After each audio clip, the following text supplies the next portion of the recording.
You're going to work smarter, not harder, huh? Oh, yeah. Yeah. I got a body to take care of.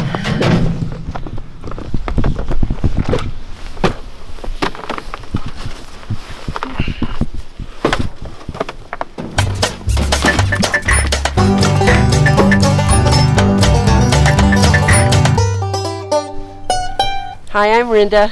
I'm Jim. It is time to get our RV ready. We've been one box closer to Missouri. One box closer to Missouri. Oh my goodness. We've almost got all the boxes out. We put them into a little storage room, a very small storage room, so that we can get this thing cleaned out. Yep. And get it sold. It's Yep. going on the market this weekend. So if you want an RV, come on over. Yeah. But I think we'll probably find a local buyer here. Yeah, probably so. We're seniors. You're a senior. I'm a senior. Goodness, I have a whole nother decade mark coming up here soon. That's okay. You got several more decades ahead of you. Yeah. So why in the world are we moving to a homestead? We learned a little over 10 years ago that being healthy means eating the right foods and avoiding some of the foods that create problems, like the high carbs, especially anything that's sugar laden, whatever you call the sugar. Lots of names for it. And we learned that if we eat right and exercise and figure out ways to reduce our stress, and that's the tough one right there, that we can make a big difference in how we feel and how we're able to handle life, the things that we can do. But what we also learned, and this is a big deal, is that being on a homestead is where it all comes together. I mean, you're producing the food that is nutrient dense and clean and full of all the vitamins and nutrients that you need, and you get the exercise and the fresh air and the connection with nature. It's a combination that makes sense, and it's not just for the kids. Seniors can do this.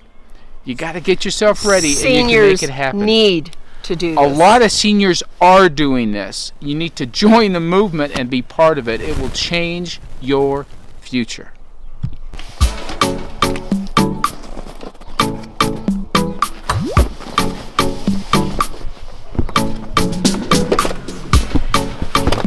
My family moved a lot. When I was 9 years old, my family moved to this incredible little 5-acre farm. My memories of it are just etched in my mind. We had sheep when we first went there, but they soon got loaded onto the chute and onto a truck and went away. We had chickens, but my dad took them and spun them around and ran them till they died, and that's all he knew how to do at that time.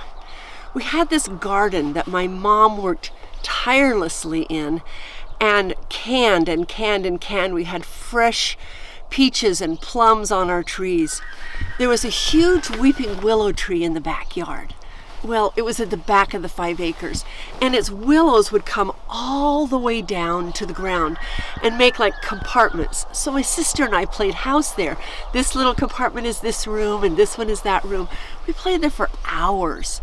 There was one other place that was magic to us kids, and it was a barn with a hayloft in it. We would jump up onto the loft and down into the hay and slide down. We were scratchy and itchy and laughed and would get up and do it again. Living there was only for 1 year, but from then on, I knew I wanted a farm. And it would be years and decades before I got to have one again. But that was edged in my mind at that time.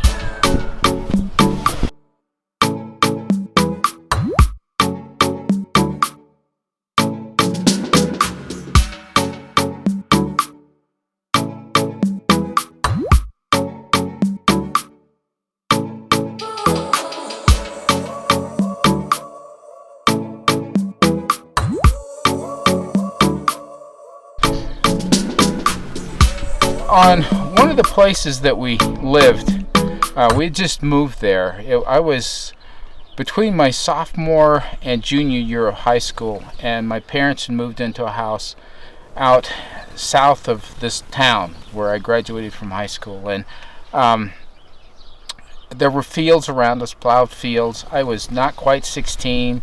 There was no car for me to drive, even if I was. No jobs close by, and I was alone at home every day during the summer. And I helped my mom. She enlisted my help to do a garden. I was the manual labor. But during the summer, I was also the one that tended it, weeded it, made sure it was watered, and so forth. Now, this is in Colorado. And those of you who know Colorado in late spring, early summer know that hailstorms are frequent. As our tomatoes, and we had a lot of tomatoes that we were growing that year, as they got up to about a foot tall, a hailstorm came and stripped the leaves off of all of the plants. And I was like, wow, this is awful. Well, I'm going to keep watering things. Well, within a few weeks, the leaves had all returned. And I was like kind of amazed, but I didn't know different. And things were starting to grow. Everything was growing. It was going great. Another hailstorm came, stripped them down again. But I thought, well, it worked one time. I'll just keep at it. And sure enough, all the leaves came back. And that year, we had unbelievable tomatoes. The root system must have gone so deep and so broad that it really fed the leaves that were there. We produced lots and lots of tomatoes, and I remember helping my mom and my stepdad put up some salsa. After we got married, we talked a lot about wanting to have a place that we could be out in the country and grow things and have that kind of freedom. But life just never allowed that to happen. We were working and keeping up with jobs and going where they needed to be and struggling to get by. But we always had a garden. We always had a garden. Let me just tell you really quick. No, you know what? We're going to save that one for the next video. We're going to tell you some stories as we go across the country, and we hope that you'll follow us on this little journey of ours.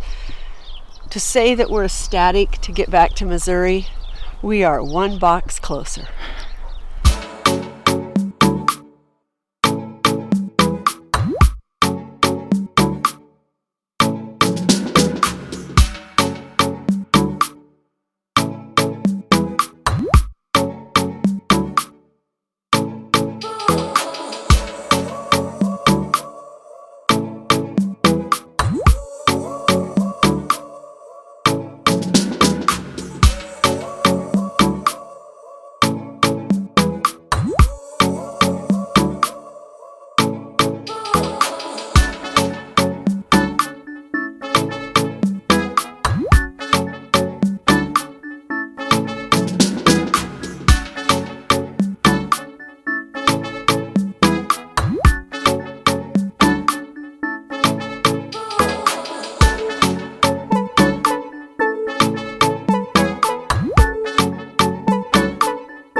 That mess is gone. Finally. Of course, it took longer than we thought it would. Doesn't it always? And we've got a few more. Got to go buy this, got to go buy that from the RV place and put in it. But it should be on the market. So it didn't get on the market this weekend. Almost. Almost. It'll be ready when we do put it on. And this, hopefully, will be the last video we make in here. But it might not. Because if it hasn't sold this week, we'll probably make part of the, if we need quiet, it'll be in here. Yeah. Because we are in our daughter's home right now.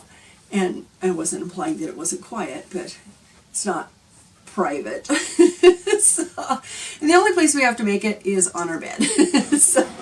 Not a lot of space left over. But it's nice that we have that while we transition from this to... Yeah, we're so grateful. We're super excited to be able to put this on the market. There's no way in the world when we purchased it we thought we were going to be in it for 2 years. right? Yeah, that wasn't in my vision. But you guys can see how big the kitchen is. I mean, it's a U-shaped kitchen. We can actually both be in there. You've seen many films from there. And it's just been a really good RV. Full-size shower, queen-size bed, you know, everything nice. Everything nice. So. Right now, for our original countdown to Missouri, we have 4 weeks. Original. No, just 4. Just, Oh, just 4. That would be 8. But there's only 4. 4. Right? But depending on when this trailer sells, we will most likely be going there a bit earlier than that. And there's a couple of reasons why. First thing, the only thing that's keeping us here now are to sell the trailer and on your vaccine. Yes, I want to get the second vaccine here so I don't run into any kind of problems trying to get it somewhere else. So that does put us in Missouri before we actually have a place to stay. And at this point, the Lord will provide. Well, we'll do something for sure. But the sooner we're there, the sooner we can start on the tasks, the garden prep, all of those projects that need to happen. And there is something that he's very concerned about, and I am too. We're driving 2 vehicles out there, and we need a good window of time when there's good weather all the way across. So once the trailer sells and there's a window of good weather, we're out of here. Because then whatever we need to do, we can sit there and do it. Yeah. And the other concern is his school. If we in the 12th, the last 3 weeks of this semester are going to be a bit intense. and so it'd be good if he was already there. Yeah, I'd rather be not trying to do a whole bunch of stuff, and we'll be in a temporary situation, but there I'd have a little more, I'm not sure what, but better environment for working on school without having to worry about other things. Yeah. If you are new to our channel, please subscribe to us. It's going to be very exciting as we get on our farm and start on our myriad of projects. Especially for those of you who are graying a bit, as we are, and wanting to homestead, we're telling you it can be done. It can be done. Doesn't matter what your kids say, everybody else is worried about it and so forth. You got a lot of good years left. Enjoy them, and that's what we're doing. We're making the second half the better half. better half. All right, bye-bye. See ya.